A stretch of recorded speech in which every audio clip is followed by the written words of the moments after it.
What 10 years in ADX Florence does to the human mind. Most people imagine prison as a place where time simply passes slowly. Days drag on, weeks feel long, years blur together. But inside ADX Florence, time doesn't just pass. It rewires a human mind. The change doesn't happen on the first day. It doesn't even happen in the first month. At first, the mind fights back. Inmates arrive alert, mentally sharp, emotionally reactive. They track days in their head. They replay memories. They imagine the future. They tell themselves they'll adapt, that they'll endure, that they'll come out the same person they were before. But ADX Florence is not designed to break people quickly. It is designed to change them slowly. This is a place where silence stretches for years, where human contact is minimal, and where the brain is left alone with itself for thousands of uninterrupted hours. No normal conversations, no emotional feedback, no meaningful variation, just repetition, waiting, and controlled isolation. At first, nothing feels wrong. Thoughts are clear. Memories are sharp. Emotions still surface. Anger still appears. Hope still exists. The mind believes it is in control. But over time, something subtle begins to happen. The brain starts conserving energy. Emotional reactions soften. Thoughts slow down. Memories become harder to access. Not because the person is choosing to withdraw, but because the environment rewards mental quietness and punishes emotional intensity. In ADX Florence, reacting strongly doesn't help. Thinking too far ahead doesn't help. Feeling deeply doesn't help. So the mind adapts. It becomes quieter, less reactive, less curious, and eventually less recognizable. Years inside extreme isolation don't erase a person overnight. Instead, they reshape identity piece by piece. The brain adjusts to survive long stretches of sameness. Emotional range narrows. Imagination weakens. The future stops feeling real. By year 5, many inmates describe feeling detached from who they used to be. By year 10, some no longer trust their own thoughts the way they once did. This documentary is not about crime. It is not about punishment. And it is not about fear. It is about what happens to the human mind when it is left alone for too long. What happens when social feedback disappears? When emotional expression becomes unnecessary? When survival replaces personality? We will explore how the brain changes over long-term confinement, why thinking slows gradually instead of collapsing, how memory fragments, why reintegration into normal life becomes psychologically dangerous, and why some changes don't reverse once the cell door finally opens. Because the most dangerous thing about ADX Florence isn't what it does to the body, it's what it does to the mind. Quietly, patiently, over time. The first year, why nothing feels wrong yet. The first year inside ADX Florence is deceptive. On the surface, it appears manageable. There is shock, yes, but not collapse. The mind is still sharp, still active, still anchored to the world outside the cell. In many ways, this first year is the most dangerous phase psychologically, because it convinces inmates that they will be fine. During the early months, the brain operates on stored identity. Memories are fresh. Emotional reactions are intact. The sense of self still exists independent of the environment. Inmates replay past conversations, relationships, arguments, and plans. They imagine future freedom.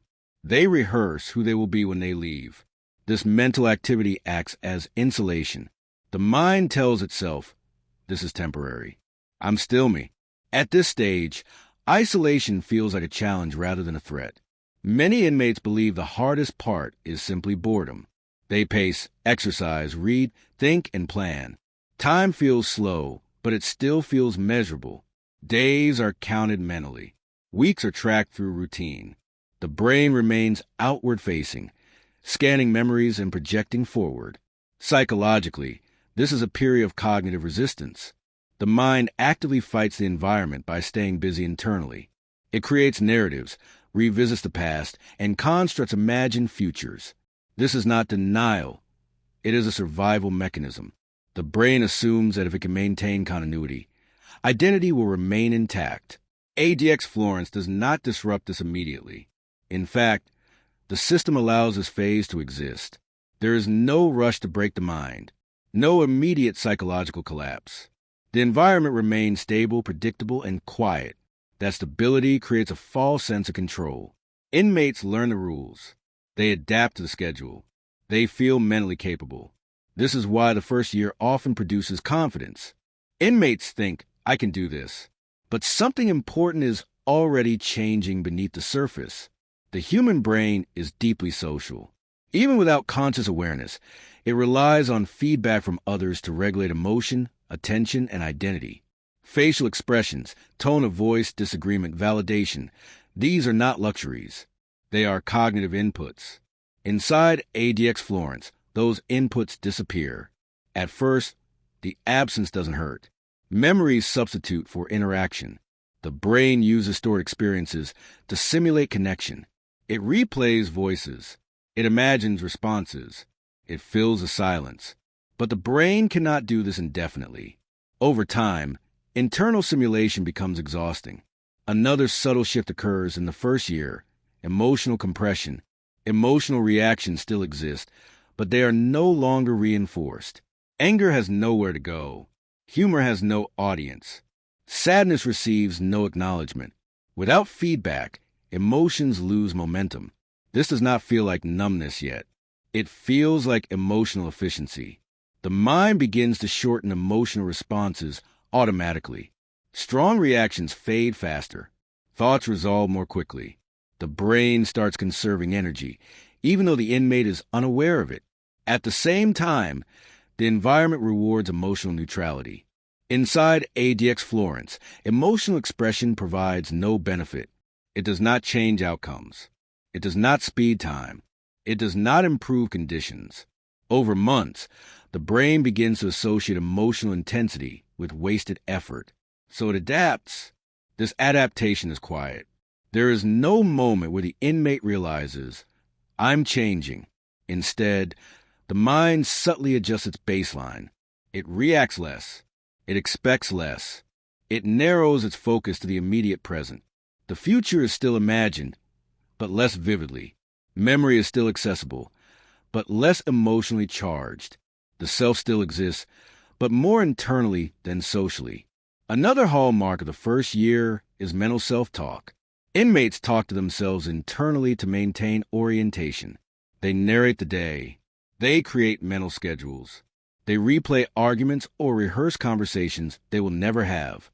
This internal dialogue keeps the mind active, but it also slowly replaces external reality. When a human being speaks mostly to themselves for extended periods, thought patterns begin to loop. Ideas repeat. Perspectives narrow. Without challenge or correction, the brain becomes more inward-facing. Again, this doesn't feel harmful at first. It feels like focus. But focus without variation eventually becomes rigidity. The environment of ADX Florence is perfectly suited to allow this transformation.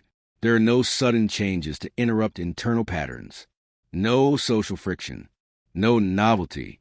The sameness encourages internal repetition. By the end of the first year, most inmates still believe they are intact. They still recognize themselves. They still think clearly. They still feel capable. But the foundation has shifted. The brain has begun prioritizing low-energy cognition. Emotional responses are shorter. Thoughts are simpler. Mental effort is conserved. Identity is less outward-facing and more contained. This is not damage yet. It is preparation. ADX Florence does not aim to destroy the mind in the first year. It allows the brain to adapt naturally to deprivation.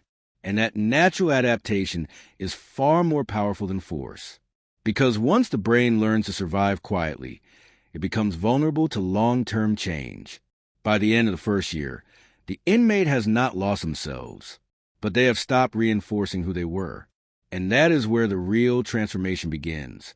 When emotions begin to shut down quietly.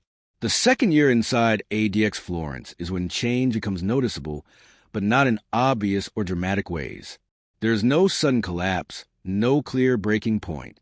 Instead, something far more dangerous begins to happen.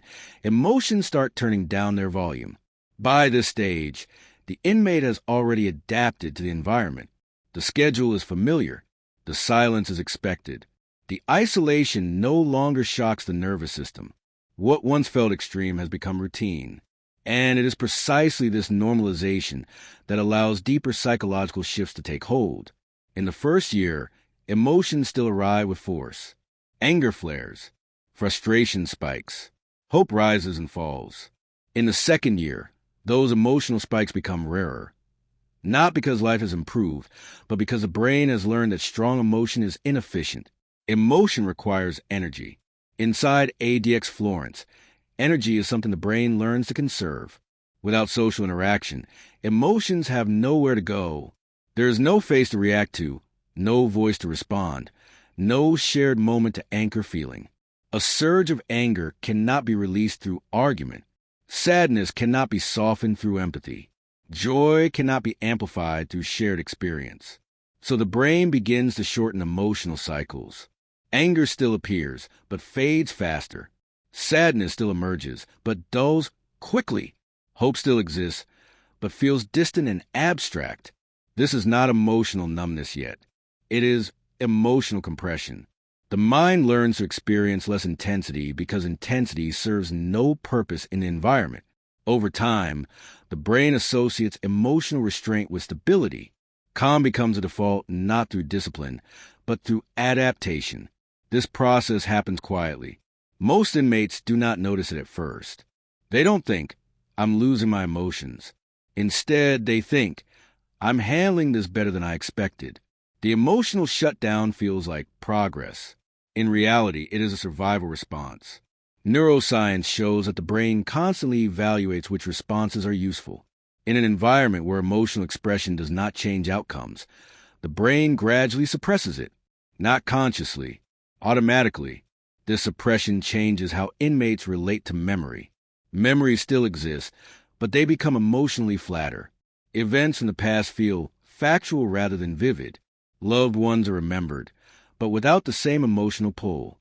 Even traumatic memories lose some of their intensity, not because healing has occurred, but because emotional access has been reduced. This flattening affects motivation as well. In the first year, the future is imagined in detail. In the second year, the future becomes less emotionally compelling. Release feels distant. Life outside feels abstract. Goals lose urgency. The brain no longer invests heavily in imagining outcomes it cannot influence. Instead, attention shifts inward and downward, toward immediate stability. Another major shift during this phase is the loss of emotional contrast.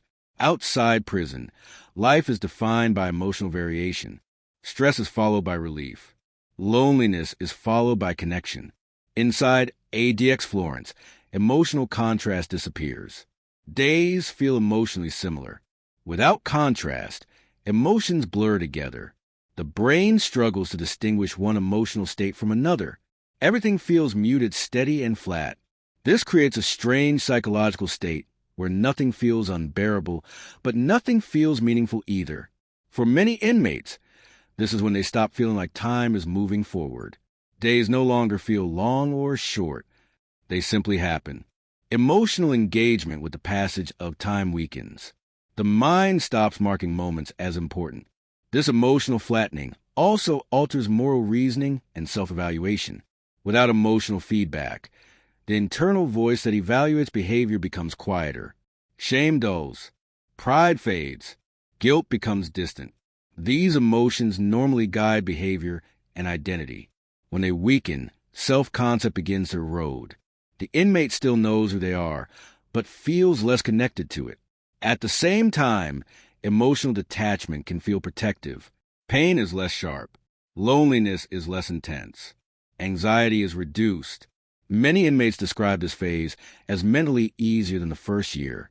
This is the trap, because while emotional detachment reduces suffering, also reduces humanity. Relationships, real or imagined, lose emotional depth.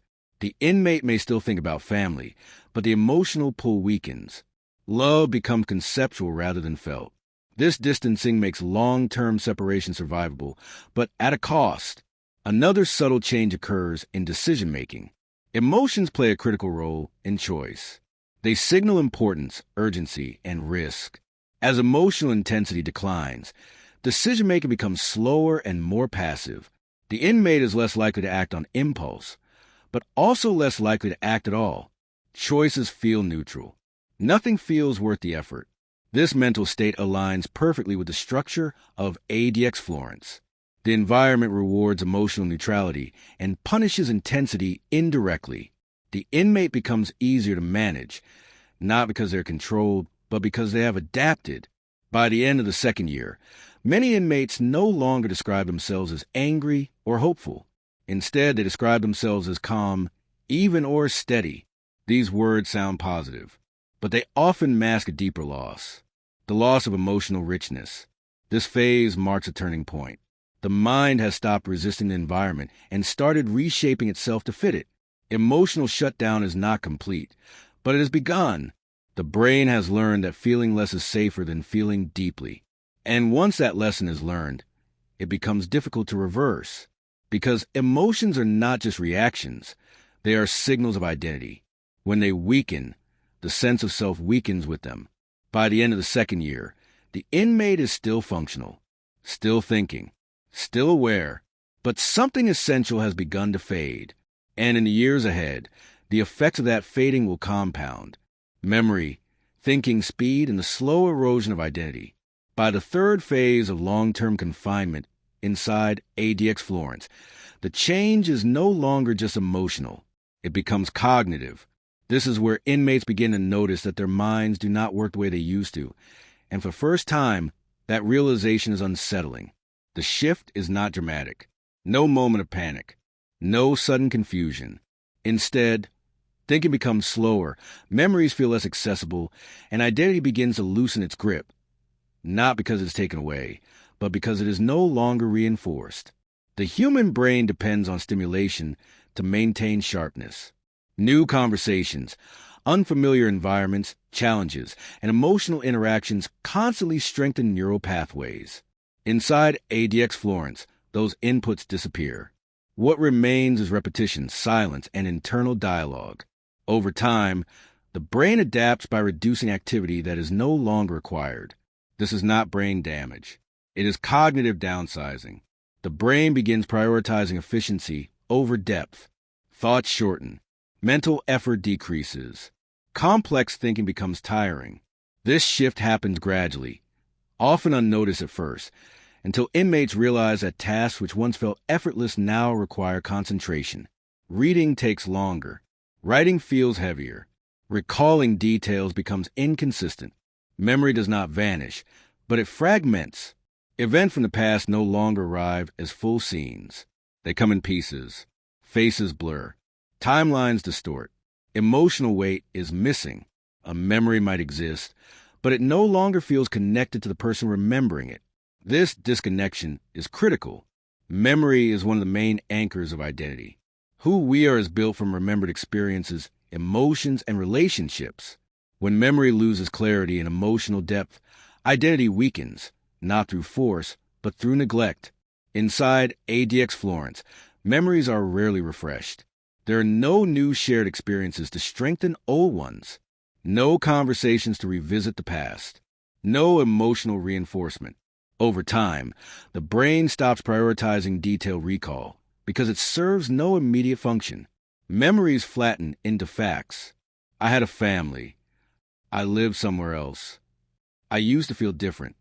These statements lose emotional ownership. Another major change during this phase is the slowing of internal dialogue. In earlier years, inmates often talk to themselves internally, replaying conversations, imagining arguments, or narrating daily life. By the third phase, this internal chatter fades. Thoughts arrive less frequently. Silence feels heavier, but also easier. This is not peace. It is mental withdrawal.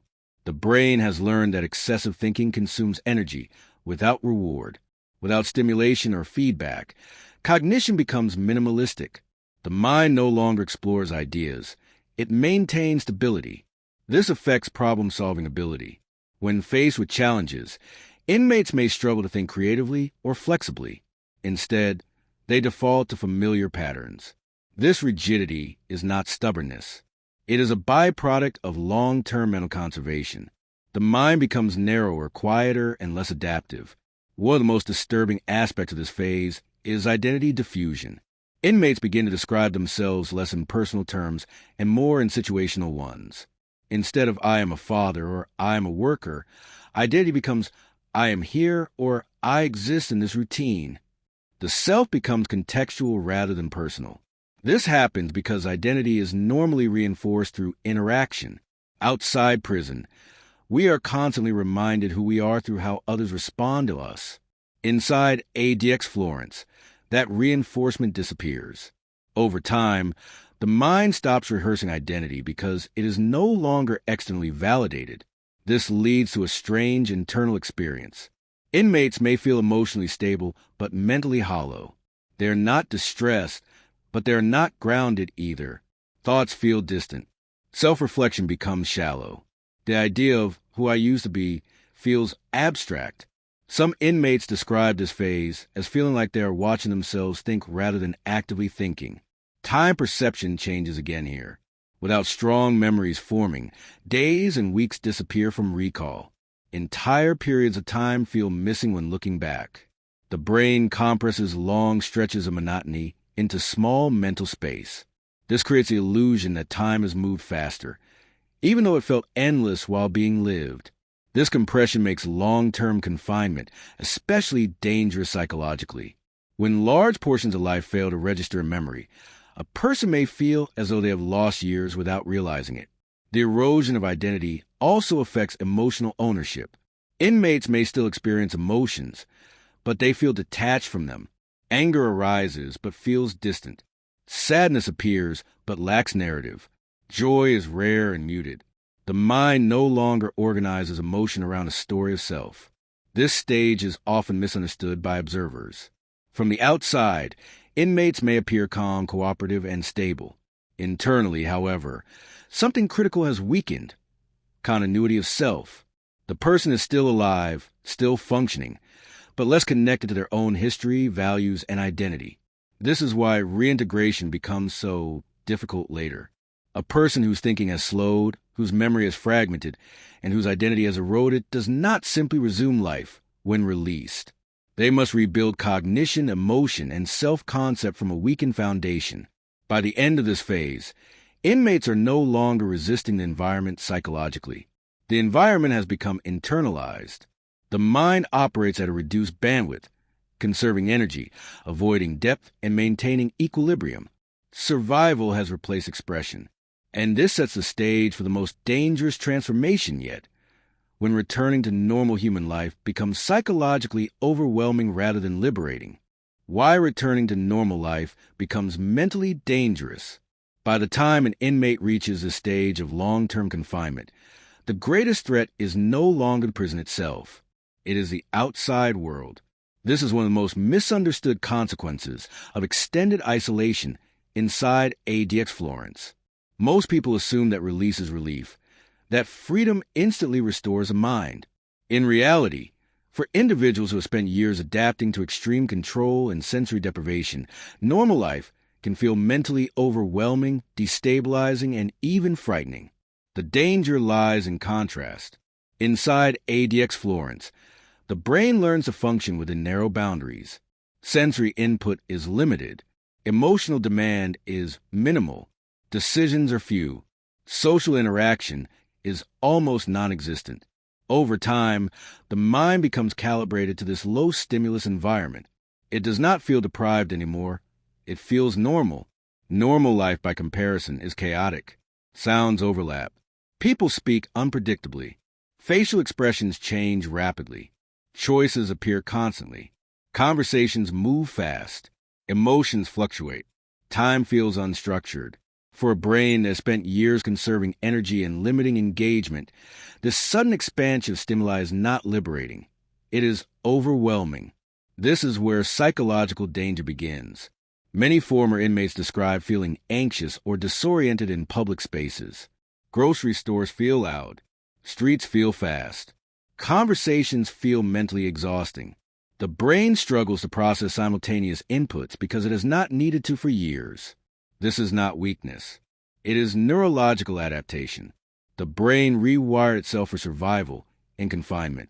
When that environment disappears, the wiring does not automatically reverse. Instead, the mind reacts defensively by withdrawing, shutting down, or becoming hyperalert. Social interaction becomes especially challenging.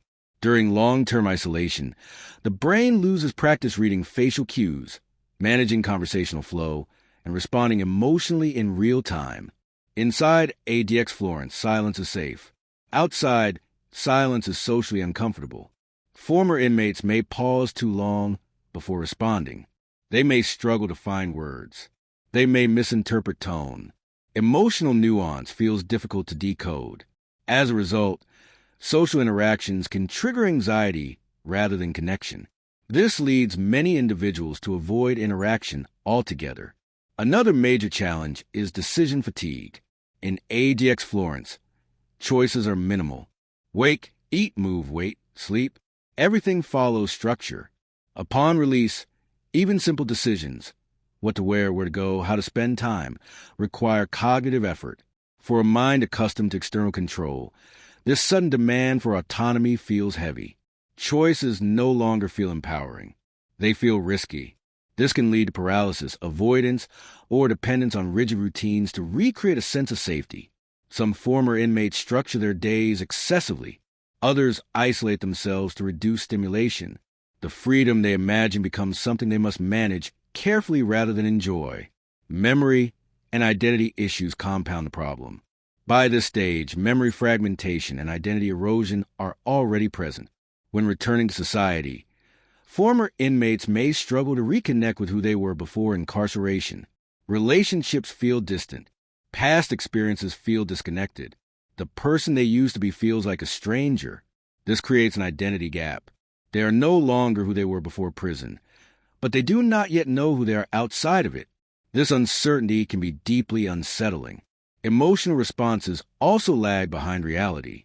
In situations that normally trigger excitement, joy, or fear, emotional reactions may feel delayed or muted. This emotional mismatch can make former inmates feel detached from the world around them. They may intellectually understand what is happening, but feel disconnected from it emotionally. In some cases, the mind responds by seeking familiarity. Confinement, as harsh as it was, provided predictability, structure, silence, clear boundaries. For a brain conditioned to those conditions, freedom can feel unsafe. This is why some individuals experience an unconscious pull toward isolation even after release. This phenomenon is not about preference. It is about conditioning. The brain learned that stability exists within constraint. Outside life lacks that constraint, so the mind searches for ways to recreate it. The psychological danger intensifies when expectations clash with reality. Many inmates imagine release as the end of suffering. When reality feels confusing or stressful instead, shame and frustration can emerge. They may believe something is wrong with them, not realizing that their brain is responding exactly as it was trained to. Without support, this misunderstanding can spiral into withdrawal, depression, or maladaptive coping strategies. This is why reintegration is not just a legal or logistical process. It is a neurological and psychological one. The mind must relearn how to tolerate stimulation, choice, emotion, and uncertainty. This takes time, guidance, and patience. Without it, freedom can feel like another form of pressure. This part exposes a harsh truth. Long-term confinement does not end at the prison gate. Its effects follow individuals into the outside world, shaping how they think, feel, and interact. ADX Florence prepares a mind for survival inside extreme control, not for life beyond it. By the time an inmate reaches this stage, the danger is no longer losing freedom. It is losing the ability to live freely without psychological strain. And in the final chapter, we will examine the most profound shift of all, the point where survival becomes a primary identity and personality fades into the background. When survival replaces personality, there is a point in long-term confinement where something fundamental shifts. It is not marked by a specific date, a disciplinary action, or a visible breakdown. Instead, it happens quietly, over years, when the mind reaches a conclusion it never consciously chose. Survival matters more than personality. By this stage, the inmate is no longer actively resisting the environment. Resistance requires energy, emotion, imagination, and belief in alternatives. Inside ADX Florence, those resources have been slowly drained, not through force, but through adaptation. What remains is a mind optimized for endurance rather than expression. Personality is not erased. It is deprioritized. Outside prison, personality is reinforced constantly. Preferences are expressed. Opinions are challenged. Humor is shared. Emotion is mirrored. Identity grows through interaction. Inside ADX Florence, none of those reinforcements exist. Over time, the brain stops investing in traits that no longer serve a function. Sarcasm has no audience. Curiosity has no outlet. Ambition has no direction. The mind learns what is unnecessary and lets it fade. This does not feel like loss at first. It feels like simplification. Thoughts become practical. Emotions are filtered. Behavior is measured. The brain narrows its focus to maintaining equilibrium within the environment. Personality traits that once defined the individual become background noise. Survival, on the other hand, is always relevant. Survival means staying mentally stable. Survival means avoiding unnecessary attention. Survival means conserving emotional energy.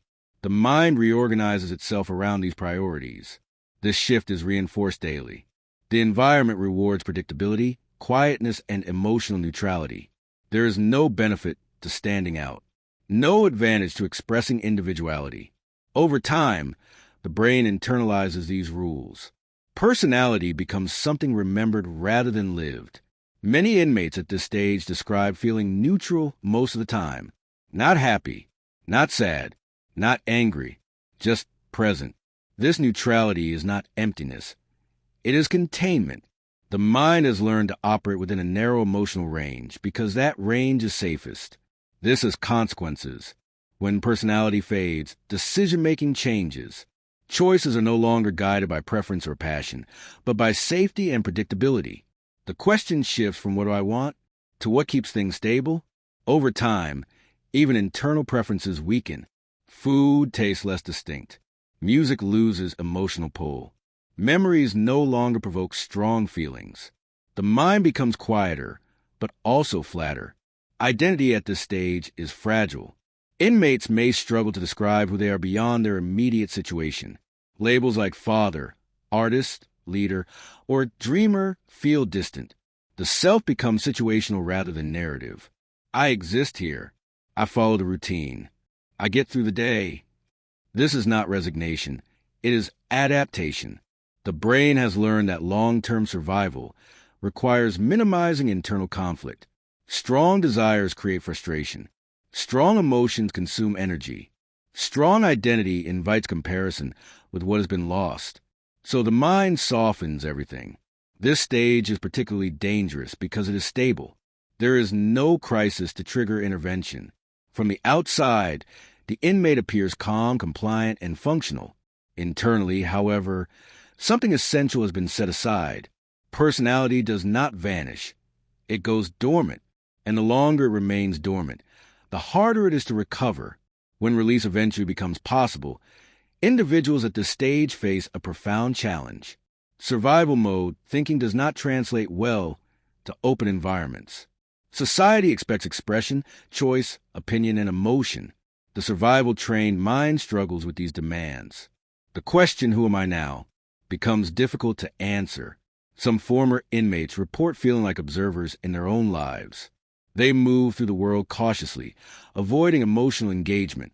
They may feel disconnected from relationships, unsure how to reassert personality without feeling exposed or overwhelmed. This is not because they are broken. It is because their minds adapted too well. ADX Florence does not create monsters. It creates survivors. But survival is not the same as living. This chapter forces us to confront a reality that is rarely discussed.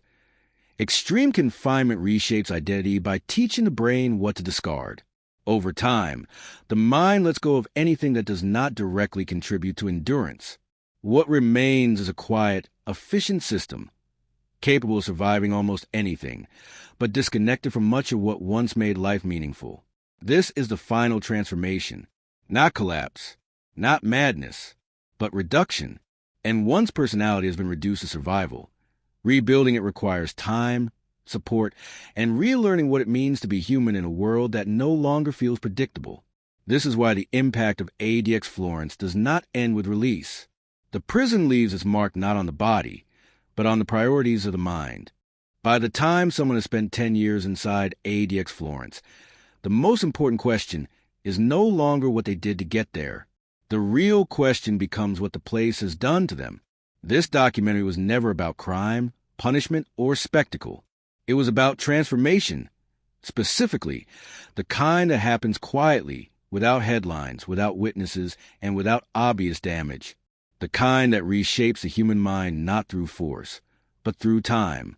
What we've seen is that the mind does not shatter under extreme isolation. It adapts. It narrows.